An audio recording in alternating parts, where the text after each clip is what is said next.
बिस्मिल्लाहिर्रहमानिर्रहीम। अस्सलामु अलैकुम वरहमतुल्लाहि वबरकातुहू। उम्मीद करता हूँ आप सब खैरियत से होंगे। आज का हमारा अमल माल दौलत में फरावानी के हवाले से है, रिज़्क में बरकत के हवाले से है। अगर आप अपने माली मसाइल का हल चाहते हैं, अपनी ज़िंदगी को खुशहाल बनाना चाहते हैं, रिज़्क की तंगी को दूर करना चाहते हैं, गुर्बत की ज़िंदगी से परेशान है, आप उससे निजात हासिल करना चाहते हैं, आप एक पुरसुकून ज़िंदगी चाहते हैं, पुरअमन ज़िंदगी चाहते हैं, आपकी कोई ख्वाहिश है, कोई हाजत है, अपना घर हासिल करना चाहते हैं, अपनी गाड़ी हासिल करना चाहते हैं, या आप अपने कारोबार में बरकत चाहते हैं, आपके पास नौकरी नहीं है, बेरोज़गार हैं, जॉब हासिल करना चाहते हैं, या आपका कोई और माली मसला है, कर्ज़ से निजात हासिल करना चाहते हैं, रिज़्क की तंगी को दूर करना चाहते हैं, या आपको अचानक पैसों की ज़रूरत है, आप अपनी ज़रूरत को पूरा करना चाहते हैं। गर्ज ये कि किसी भी किस्म का आपका कोई भी मसला है माली लिहाज से, आप उसका हल चाहते हैं, ज़िंदगी को पुरसुकून बनाना चाहते हैं, आप ये मुख्तसर सा अमल कर लीजिए, इंशाअल्लाह आपका हर मसला हल हो जाएगा। अल्लाह रब्बुल इज़्ज़त की ज़ात इज़्ज़त ज़िल्लत की मालिक ज़ात है। अल्लाह रब्बुल इज़्ज़त की ज़ात हम सब की खालिक ज़ात भी है, हम सब की राज़िक ज़ात भी है। रिज़्क देने वाली ज़ात अल्लाह रब्बुल इज़्ज़त की है। अल्लाह रब्बुल इज़्ज़त के अलावा कोई इज़्ज़त ज़िल्लत का मालिक नहीं है। अल्लाह रब्बुल इज़्ज़त के अलावा कोई रिज़्क देने वाला नहीं। अल्लाह रब्बुल इज़्ज़त के अलावा कोई रिज़्क की तंगी को दूर करने वाला नहीं। अल्लाह रब्बुल इज़्ज़त के अलावा कोई परेशानियों को दूर करने वाला नहीं, कोई मसलों को हल करने वाला नहीं। हमारे मसले अल्लाह रब्बुल इज़्ज़त के अलावा कोई नहीं हल कर सकता। इस बात का हमें यकीन हो जाए।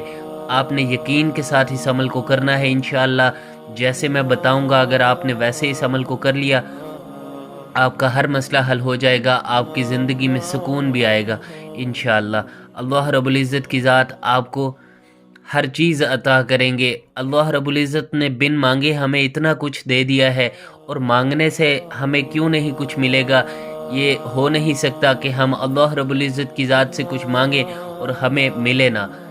लेकिन मांगने का जो तरीका है वो नबी करीम सल्लल्लाहु अलैहि वसल्लम वाला होगा, सुन्नत के मुताबिक होगा। जैसे आका पाक सल्लल्लाहु अलैहि वसल्लम ने बताया है, वैसे अगर हम मांगेंगे तो हमें अमल की तासीर में इजाफ़ा होगा और उससे ज़्यादा फ़ायदा होगा, क्योंकि वो सुन्नत पर अमल हो जाएगा, तो उससे ज़्यादा फ़ायदा होगा इंशाअल्लाह अगर हम उसी तरीके से मांगेंगे। वो तरीका कैसे है वो मैं आपको बताऊंगा। इन वज़ाइफ का असल मकसद अल्लाह रब्बुल इज़्ज़त से मांगना ही होता है, लेकिन अगर हम अल्लाह रब्बुल इज़्ज़त की नाफरमानी को नहीं छोड़ेंगे, नमाज की पाबंदी नहीं करेंगे, तो हमारे मसले कभी भी हल नहीं हो सकते।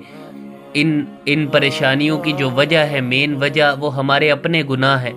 हमारे अपने गुनाहों के सबब हमारी ज़िंदगी में बेसुकूनी है, दिल में बेसुकूनी है, राहत नहीं है, खुशियाँ नहीं हैं। अगर आप वाकई में अपने मसाइल का हल चाहते हैं तो नमाज की पाबंदी करें और 100% गुनाहों को छोड़ें, 100% खुद को गुनाहों से बचाएं।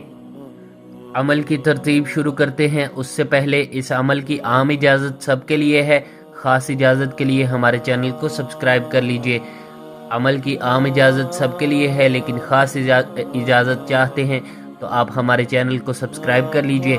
अमल की तरतीब से पहले मैं चंद बातें ऐसी अर्ज़ कर दूं जिनसे अमल की तासीर में इजाफ़ा होगा और आपको ज़्यादा फ़ायदा होगा इंशाअल्लाह।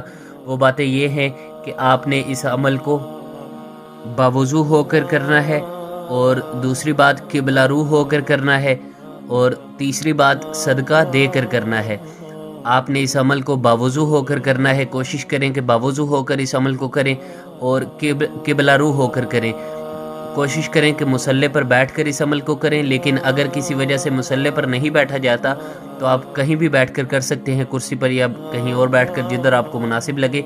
लेकिन जहां भी बैठकर करें, किबला रू होकर करें। अपना रुख जो है वो किबला की तरफ मोड़ लें, इससे अमल की तासीर में इजाफ़ा होगा।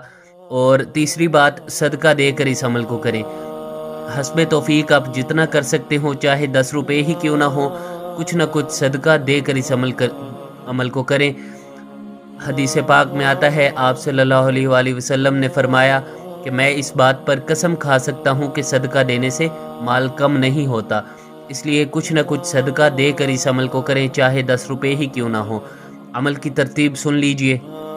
सबसे पहले आपने अल्लाह रब्बुल इज़्ज़त के इन इस्माए मुबारक का ज़िक्र करना है। या गनीयु या अल्लाहु जल्ल जलालुहु, یا غنی یا اللہ جل جلالہ۔ آنکھوں کو آپ نے بند کر لینا ہے اور سر کو جھکا لینا ہے، جیسے بچہ روتا ہے، اسے کوئی چیز چاہیے، وہ اپنی ماں سے مانگتا ہے، اپنی ماں کو پکارتا ہے، ویسے آپ نے اللہ رب العزت کی ذات کو ان اسماء مبارک سے پکارنا ہے، ان کا ذکر کرنا ہے، یا اللہ جل جلالہ، یا غنی یا اللہ جل جلالہ۔ اس کے بعد یا وہاب یا اللہ جل جلالہ، یا وہاب یا اللہ جل جلالہ۔ 10 مرتبہ آپ نے ان کا ذکر کرنا ہے، اور ذکر کرنے کے بعد آپ نے درود پاک پڑھنا ہے۔ درود ابراہیمی نماز والا جو درود ہے آپ نے اس کو پڑھنا ہے 3 مرتبہ۔ اس کے بعد آپ نے دعا کرنی ہے۔ دعا میں سب سے پہلے آپ نے اللہ رب العزت کے احسانات کا، اللہ رب العزت کی دی ہوئی نعمتوں کا شکر ادا کرنا ہے، اور پھر اپنا مسئلہ بیان کرنا ہے۔ حدیث پاک میں آتا ہے کہ جب بھی تم دعا مانگو، سب سے پہلے اللہ رب العزت کی عظمت اور بڑائی بیان کرو، اس کے بعد جتنا ہو سکے مجھ پر درود بھیجو، اور پھر اللہ رب العزت کی ذات سے جو چاہو مانگ لو۔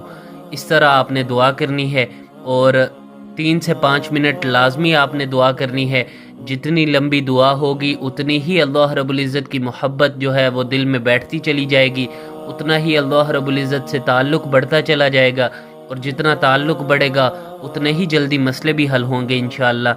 دعا آپ نے اس لیے 3 سے 5 منٹ کم از کم لازمی کرنی ہے، اس سے زیادہ بھی ہو سکتی ہے، اور آخر میں 3 مرتبہ پھر درود پاک پڑھ لینا ہے، درود ابراہیمی۔